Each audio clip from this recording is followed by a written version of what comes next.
This right here is a build that I've been planning for a very, very long time, and all of the testing that I've been doing up until this point would suggest that this configuration is more than viable, but it's not. Not only that, but there were some serious challenges in putting this whole thing together, as well as some motherboard and CPU issues that are still persisting. So the dream of taking the two most powerful mainstream desktop components and liquid cooling them together in this case right here has come to an end, and let me show you why.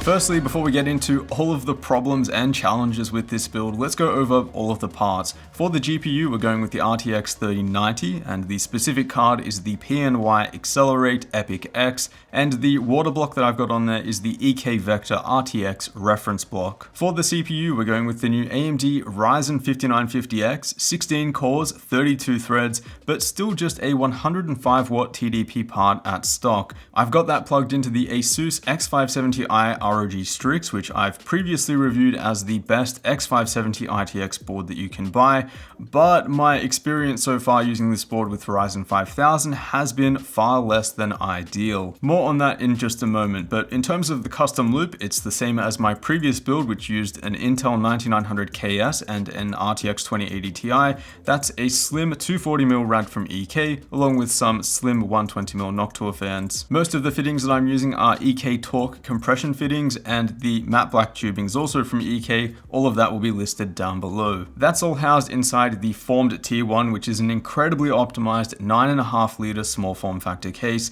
Seriously, you just won't get this level of hardware compatibility in anything this size. And since I'm using a shorter GPU block this time around, I was able to fit a more powerful DDC pump right in front of the GPU. The specific pump that I'm using is the Swiftech MCP35X. This has a PWM range from 1200 RPM all the way up to 4500 RPM. So down at 1200 RPM, which is at now, you can't hear it. It's extremely silent at idle. Connected to the pump is a DDC pump top from Bixby, then two low profile 90-degree fittings from Coolant, and two male to female extender fittings from EK.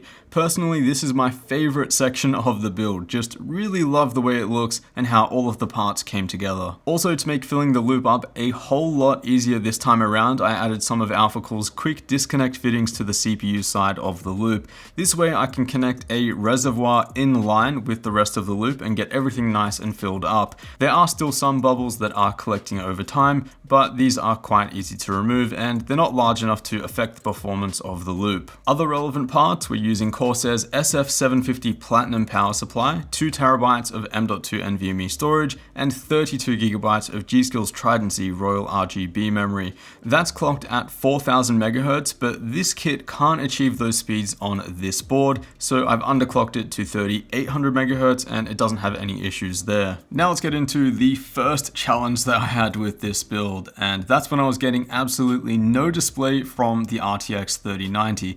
This problem occurs when we're using a motherboard with a PCIe Gen 4 PCIe slot, then a Gen 3 riser cable connected to a Gen 4 GPU. So in that case, that's Gen 4 slot, Gen 3 riser, and then Gen 4 GPU. Now, without the GPU drivers installed, the compatibility support module, or CSM, on your motherboard should kick in to give you a chance to correct this, where you can manually change the PCIe slot generation to run as Gen 3 instead of Gen 4. The problem that I had though was that after you install your GPU drivers and then update your motherboard's BIOS, which will completely reset it, including the PCIe slot back to Gen 4, the CSM that booted before now won't because you have GPU drivers installed. What I had to do to correct this was pretty hilarious. It was to connect a GPU with PCIe Gen 3 to the system, go into the BIOS, force it back to PCIe Gen 3 from Gen 4, and then I could go back to using the RTX 3090. So if you are doing a similar build, maybe not even water cooled, but if you are using a motherboard with PCIe Gen 4, then a Gen 3 riser cable, and then a Gen for GPU, it's probably a good idea to also pick up something cheap like an Nvidia GT 1030 that has PCIe Gen 3, just in case you end up in the same situation as I did with this build. But next, with a fresh Windows 10 install, the latest motherboard BIOS and chipset drivers, I was really looking forward to putting the Ryzen 5950X to some serious work, but simply running a few rounds of Cinebench, I noticed that performance was way worse than expected. Scores here are over 10% lower than what I had achieved on the MSI X570 Creation that I used for the full review, and for reference, that puts it roughly in line with the previous gen 3950X. Specifically, it was the boost clock of the processor that was significantly lower than what I had achieved previously, with all 16 cores as low as 3.6 GHz. And this isn't a thermal issue either, the CPU has plenty of temperature headroom as we'll look at next. But I did also try the B550i ROG Strix as well as the 12-core 5900X on both boards and had the exact same issue, just really poor performance when it came to all-core workloads. Not really sure what the issue here is at all, but overall it really is disappointing to see this as a consumer. You just don't expect this extreme amount of variance when it comes to performance. The other thing that I found strange was just when doing simple tasks like opening up File Explorer or using really not demanding programs like Excel or Word, the boost profile of the CPU was just way too aggressive. Sometimes I would see it spike up to as high as 85 degrees when doing something as simple as saving a document or opening Spotify. And that's odd because when you run something really demanding like Blender, CPU thermals are definitely within a safe range. 80 degrees C here is absolutely fine, but again, this is with a completely unoptimized boost and power profile for this series of CPU. But where things really start to fall apart though is, of course, when we look at gaming. In Heaven 4.0, our undervolted RTX 3090 tops out at 71 degrees C after 30 minutes, and this was with a fan speed of 1500 RPM and a pump speed of 3000 RPM. And I do acknowledge that temperatures are still slowly rising even after 30 minutes, so if you were to run this for an hour or two, you'd likely see this top out closer to 74 or 75 C. Just understand that I don't have the time to run consecutive individual benchmarks for that long. With the GPU getting this warm, the hotter coolant temperature is pushing our Ryzen 5950X to peaks of 90 degrees with sustained thermals between 80 and 85. Here's an idea of what that sounded like at full load.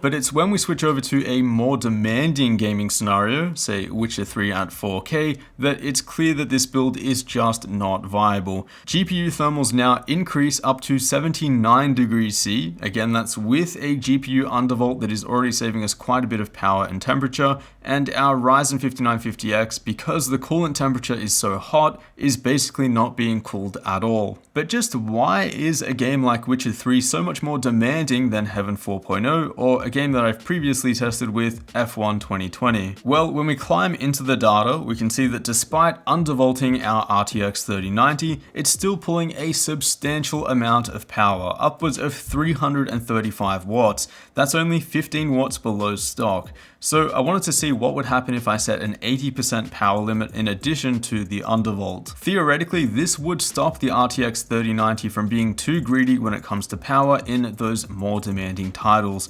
And this worked extremely well. We're back to what I would consider sensible GPU temperatures, although still very warm in the context of a custom loop. The RTX 3090 is now 9 degrees cooler, and that is a huge improvement. The drawback of enforcing a power limit, of course, is the potential variability when it comes to clock speed. This is going to be fairly game dependent. Some games will have to pull back the GPU clock to stay under that power, while others might sit at 1800 MHz stable. So despite reducing the temperatures by 9 degrees, GPU clock speed can see dips under 1700 MHz here, although the average in the last 5 minutes of this data that you're seeing here is only 20 MHz lower than before. So with the GPU thermals somewhat under control, I mean 70 to 71 degrees here, that's not too bad. There are still some problems with this build. Firstly, the CPU boosting and CPU performance problems with these motherboards. I have no idea what's going on there. I'm going to try and roll back to different BIOSes and maybe just hope for a BIOS update in the next few days. But if that doesn't happen, then I'll likely just try a completely different motherboard altogether. I will also be dropping the 5950X to the 5900X, as my editing workflow is mostly based around GPU compute anyway. There's no real impact on my end between running 16 cores versus 12 cores. Then on the note of CPU thermals, if a different motherboard doesn't help this out, then I will be moving this system to the N-Case M1 and using the dual 240mm radiator setup that I built in a previous video. I definitely expect that setup to give me the peace of mind and cooling that I'm after, while only being around 3 liters larger than this build in the T1. One thing is definitely for certain though, this build just needs way more radiator volume than it currently has. This is definitely one of the first small form factor builds that I've done where I feel like I am unreasonably compromising on performance and system temperatures just for the sake of a slightly smaller form factor. By moving up to the N-Case M1, I'm not realistically making the system that much bigger. I mean, this isn't a portable system at the end of the day, so I feel like that would be the smarter move. But it is a real shame because this is an absolutely sick looking system, but being honest with myself, it just has zero thermal headroom, and there are too many variables that could push this system over the edge. For example, what will performance look like in future games like the Cyberpunk 2077 with potentially even more combined CPU and GPU load? So stay tuned for the update video real soon on what ends up happening to this system. As always, a huge thanks for watching, and I'll see you all in the next one.